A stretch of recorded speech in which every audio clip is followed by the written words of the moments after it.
안녕하세요. 김재준 강사입니다. 행정 오리엔테이션 강의 시작하도록 하겠습니다. 제가 오리엔테이션 강의 본격적으로 시작하기 전에 제 소개부터 간략히 드릴게요. 제 이름을 말씀을 드렸고요. 그 다음 저는 이제 행정고시 55회 학교에서 행정안전부 수습사무관을 거쳤고, 그리고 대통령 소속 지방자치발전위원회에서 파견 근무를 했었어요. 대통령 소속 지방자치발전위원회는 여러분들 아마 지방자치 파트 공부하시게 되면 자치분권위원회라고 하는 위원회가 있을 거예요.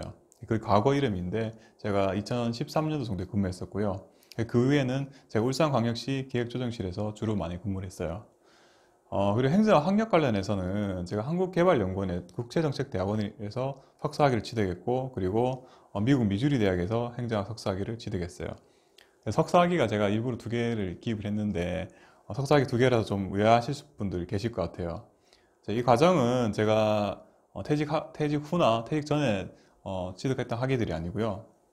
공무원 신분 있을 때 국가에서 이제 지원해서 보내줬던 과정이었어요. 그래서 3학기 동안, 즉 1년 3학기 동안 한국에서 공부하고, 또 다음 해 1년 3학기 동안 미국 대학에서 공부해서 각자의 대학에서 학점을 일정 부분 인정해서 각자 석사학위를 주는 그런 시스템이에요.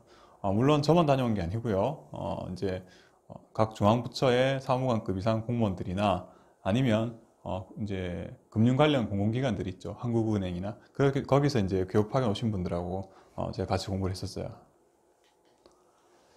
또 경력 관련해서 제가 강의 초반에 미리 다 말씀을 드리는 게 좋을 것 같아서 제가 일부러 좀 사진을 띄웠고요. 제 사진 왼쪽에 보이시는 게 행정고시 제가 합격했을 때 받은 합격 증서예요. 2011년도에 제가 합격했고요. 그때는 이제 시험 이름이 좀 다르죠, 그죠? 5급 공개경쟁 채용시험에 합격했으므로 돼 있죠. 행정고등고시였는데 시험이 이름 명칭이 공식적으로 5급 공개경쟁 채용시험으로 변경이 되었어요.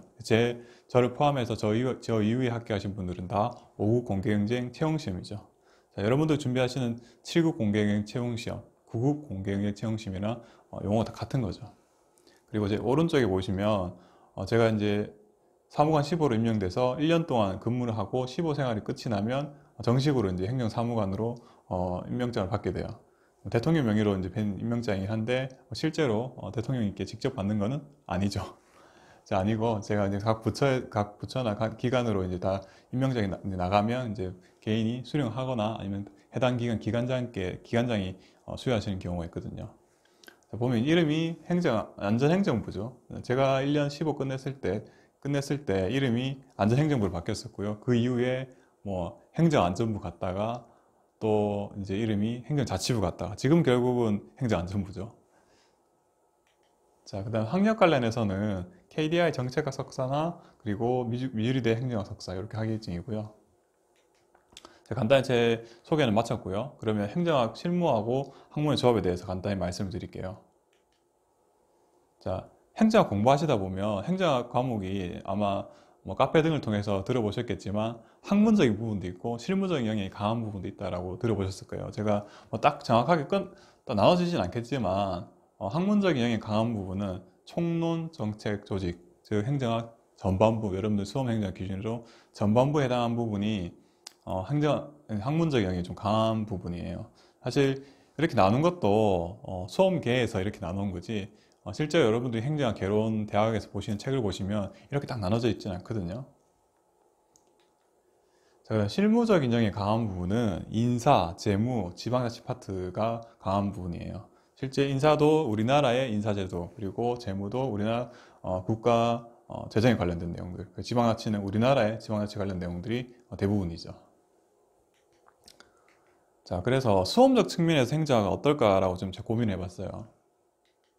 일단 실무적 영역이 강하다 보니까 낯설죠. 어렵고 낯선 이유를 제가 타이틀을 잡았는데, 다른 과목들, 국어나 영어, 한국사 같은 과목들은 일단 제목은 좀 쉬워 보이잖아요. 왜냐하면 여러분들이 어릴 때부터 공부를 해왔던 것들이고, 저도 마찬가지였죠. 그렇다 보니까 그 과목을 처음 공부했을 때 거부감은 좀 덜할 것 같아요. 하지만 행정학은 뭐 사실 학문 자체, 이름 자체도 좀 낯선 경우이신 분들 많잖아요. 그래서 제가 이제 미국에서 공부했을 때도 이제 미국 대학도 대부분 대학원이지 행정학부로 있는 행정학과 학부로 있는 경우는 거의 없더라고요. 우리나라 같은 경우에는 좀 행정학부로 된 경우 많은데 미국에서도 실무 관련이니까 대부분 대학원으로 설치되어 있고요. 거긴 제가 공부할 때도 마찬가지였지만 그쪽 이제 주정부였죠. 주정부의 공무원분들이 대학원에 다니는 경우가 많더라고요. 자, 그리고 수험적 측면에서는 난이도 조절을 해야 되죠. 우리나라 공무원 시험이 어렵잖아요. 그러다 보니까 행정학 공부한 수험생들 수준도 굉장히 높은 거죠. 그러다 보니까 결국은 이런 지엽적인 문제도 출제될 수밖에 없는 부분이 있더라고요. 그래서 정답 논란도 있죠. 그렇다면 실제 출제된 문제 자체도 이제 법령 등 좀 세부적인 법령에서 묻는 경우가 사실 일부 나오고 있죠. 자, 실패 사례를 좀 고민해 봤는데, 뭐 행정학이 한정된 이야기는 아니고요. 이제 수험생활 전반에 대한 실패 사례에 대해서 생각해 봤어요. 시간 제한 없이 문제풀이 제가 썼는데, 이제 객관식 시험이긴 하지만 명확하게 시간 제한이 있죠. 그래서 뭐 구급 공채 기준에서 100분인데 한 과목당 20분 안에 다 풀어서 마킹까지 해야 되죠. 그래서 평소에 공부하실 때도 항상 시간 제한에 대해서 생각을 하시고 공부하셔야 되고요. 그리고 또 실전 연습도 반드시 하셔야 되는 거예요. 별도로 시험을 위한. 그리고 또 맹목적인 공부 시간 채우기보다는 좀 효율적으로 공부하시는 게 좋을 것 같아요. 자, 그러면 객관식 수험 행정학 공부 방향 어떻게 해야 되냐 하고 제가 맥스를 해놓고 행정학 점수를 한다. 그리고 15분 이내. 자, 아마 한 과목당 할당된 시간 20분 정도 될 텐데 제가 15분이라 했겠죠. 15분이라는 이유가 행정학은 이제 이제 풀이 시간을 좀 줄여야 되는 과목이잖아요. 그래서 15분 정도 잡았고 그 시간에 안에 행정학 점수를 최대한 받아야 되는 게 목적인 거죠. 그래서 합격한 수험생 이상적인 모습은 제가 신속 플러스 정확이라고 잡았어요. 그렇게 보면 점수를 가장 잘 받을 수 있겠죠. 그래서 수험생 입장에서는 과연 객관식 수험 행정학을 깊이 있게 이해할 필요가 있을까에 대해서 고민할 필요가 있어요. 왜냐하면 시간이 제한되어 있고 공부 시간 역시 제한되어 있잖아요.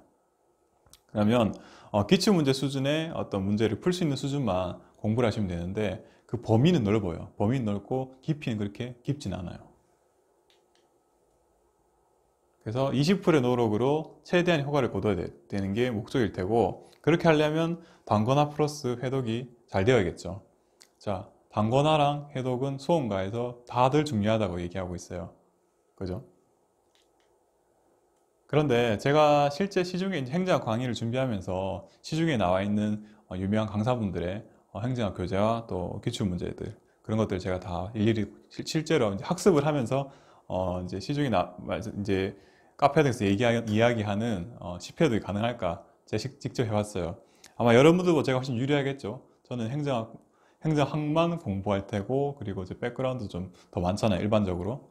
그렇기 때문에 그렇게 해봤는데 쉽진 않더라고요. 그래서 제가 생각했던 거는 제가 강의했던 강의의 방향이나 어떤 교재 집필 방향 자체가 실제로 회독과 그리고 단권화가 가능한 방향으로 다 잡아놨어요. 그래서 기출문제 변형 1100문제는 아마 제가 유튜브 다른 영상 보시면 제가 기출을 딱 줄여놨죠. 그래서 한 100페이지 정도 되는 기출 변형 문제하고 기본서도 제가 다 그 기출에 나왔던 표현들 있잖아요. 보기들 그대로 담아서 최대한 줄일 수 있도록 제가 500페이지 이내로 다 편집을 했어요. 그러면 이제 걱정되시는 부분이 아마 이런 걸 거예요. 기출 문제 이외의 자료들이 꼭 필요하지 않냐. 제가 생각하는 방향은 이런 거예요. 강사는 학자는 아니에요. 맞죠? 그렇단 말은 기출 문제 말고 다른 표현들은 사실은 그 기출 문제에 나오는 이론이나 내용들을 이해하기 위한 추가적인 자료죠.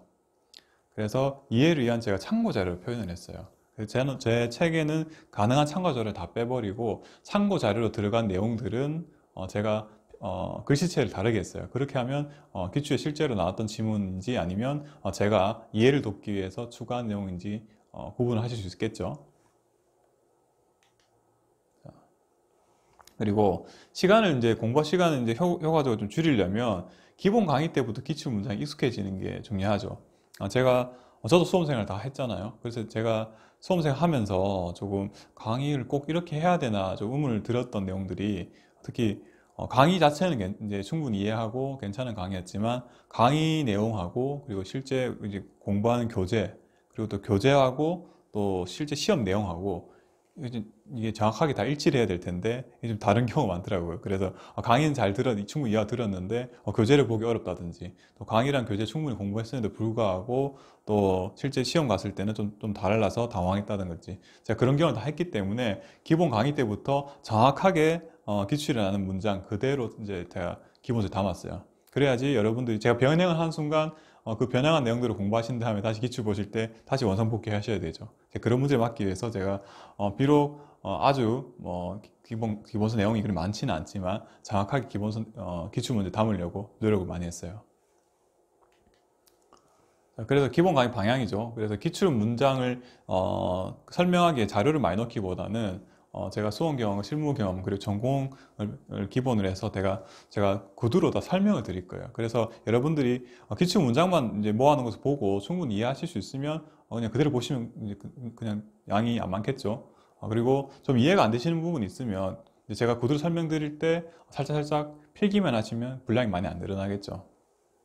그래서 결국 기본 강의를 다 수강하시게 되면 기출 문제를 1회독은 최소한 하시게 되는 거죠. 그리고 기출 암기 노트 1100문제도 푸시게 되실 거예요.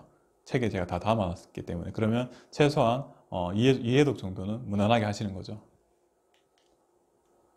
자, 그럼 1강을 제가 본격적으로 이제 시작해 볼게요. 아마 행정학 처음 시작하시면 어느 강의를 들으시든 간에 행정이란 무엇인가를 먼저 더 설명을 들으시고 시작하실 거예요. 제가 복잡하게 설명을 드린 것보다는 좀 직관적으로 이해하실 수 있게 좀 사례를 들어서 좀 말씀을 드려볼게요. 일단 행정이란 단어를 행정학은 미국에서 하던 거 우리나라가 수입을 한 학문이죠. 그렇다 보니까 원래 영어 단어를 좀 찾아보니까 Public Administration이더라고요. Public을 따로 떼서 보면 뭐 공공이죠. 공공이. 공무원을 Public Servant라고도 하잖아요. 그리고 Administration은 관리죠. 아마 이 관리란 단어는 여러분들 PC 사용하시다가 뭐 관리자 모드는 들어보셨을 거예요. 그래서 이제 영어로는 Administration이라는 단어를 보신 적이 있으실 거고 아마 또 과목 공부하실 때 영어 과목에서 이 정도 단어는 다 아셔야 되는 거죠. 자, 그래서 공공의이란 단어가 있기 때문에 공공과 관련된 어떤 경험을 제가 좀 생각을 해봤어요. 공공의 문제와 관련된 경험이라고 제가 타이틀 잡았는데, 우리가 다 학교 다닐 때, 반장이나 요즘 임원이라는 표현을 쓰는지 모르겠지만, 임원 선출을 하죠.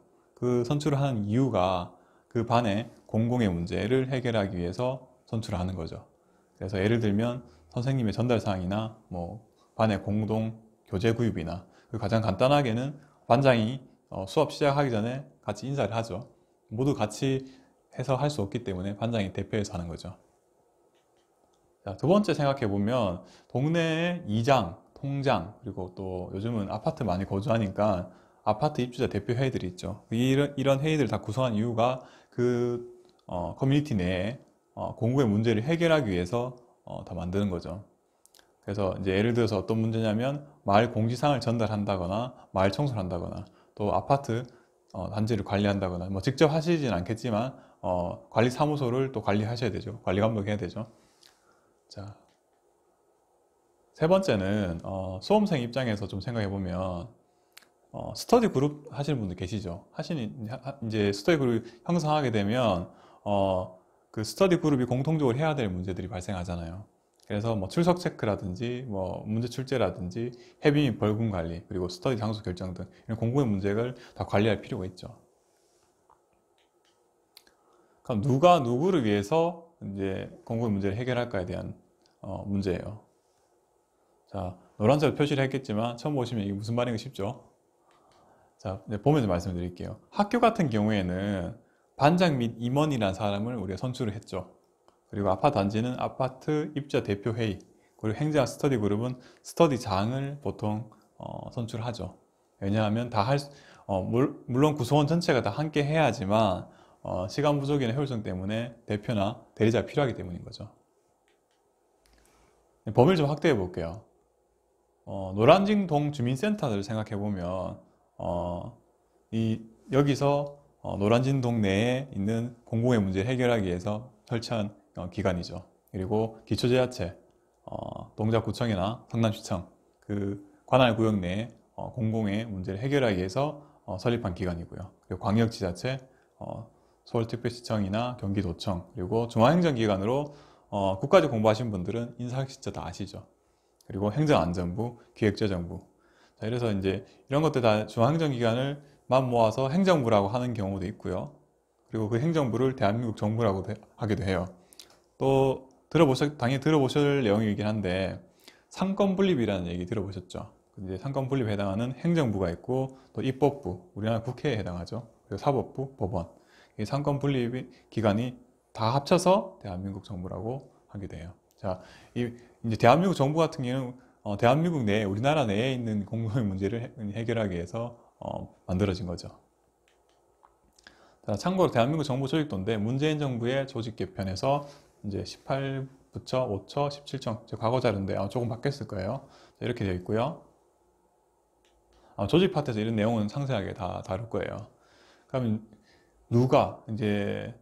누가는 답변을 드렸고 누구를 위해서에 대한 문제가 있어요. 그래서 반장 및 임원을 뽑은 이유는 반 친구들을 위해서 일을 하죠. 그 사람들이.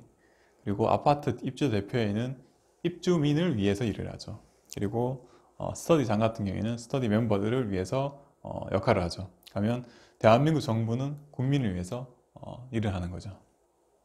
자, 그러면 행정 의미를 조금 더 확대를 해볼게요. 정부가 제가 상권 분립기관 다 포함해서 정부라고 하시죠, 그죠?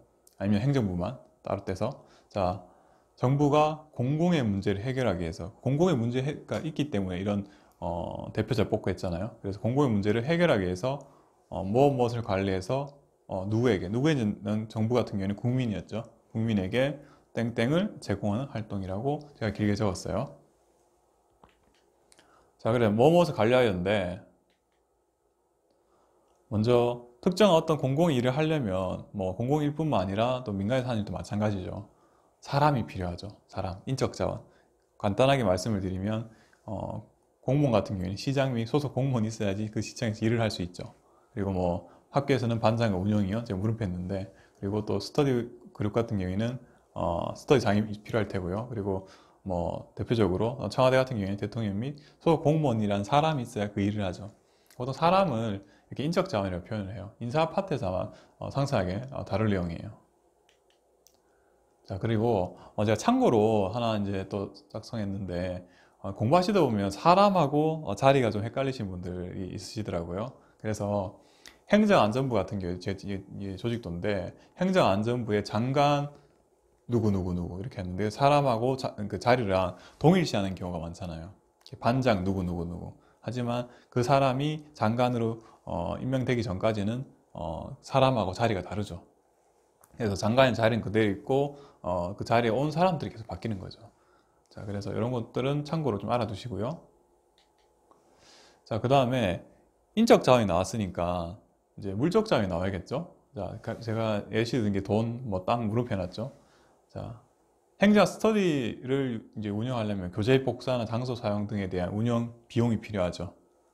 공짜는 아니잖아요, 대부분. 그리고 아파트 입주자 대표회의도 외벽 도색이나 공용 전기요금 납부하기 위해서 우리가 관리비를 내잖아요. 그 관리비 가지고 이렇게 운영을 하죠. 시청 같은 경우에도 공공도서관 건립, 상소 설치 및 관리 비용이 다 수반이 되죠.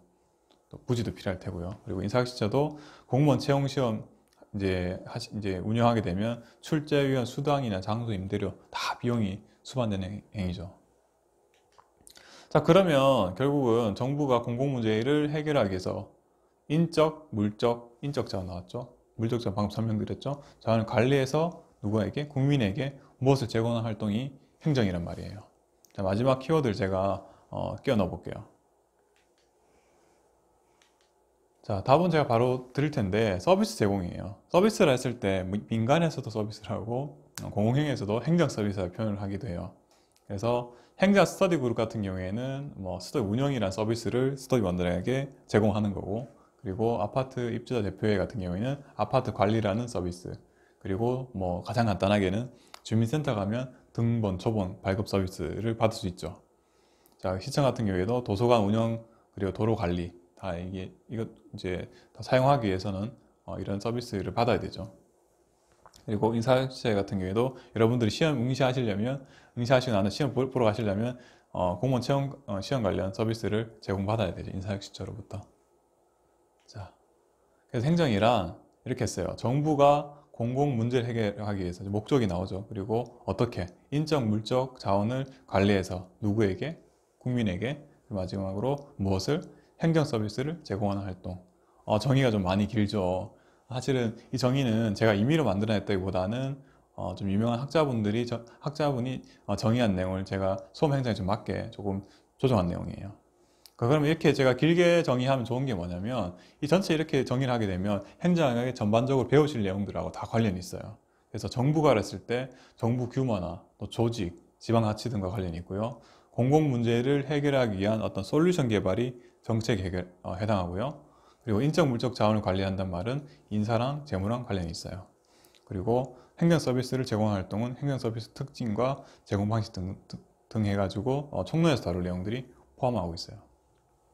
자, 그러면 전체 정의 가지고 우리 행정학에서 전반적으로 배울 내용들을 제가 간략하게 제목 정도만 소개를 해드렸어요.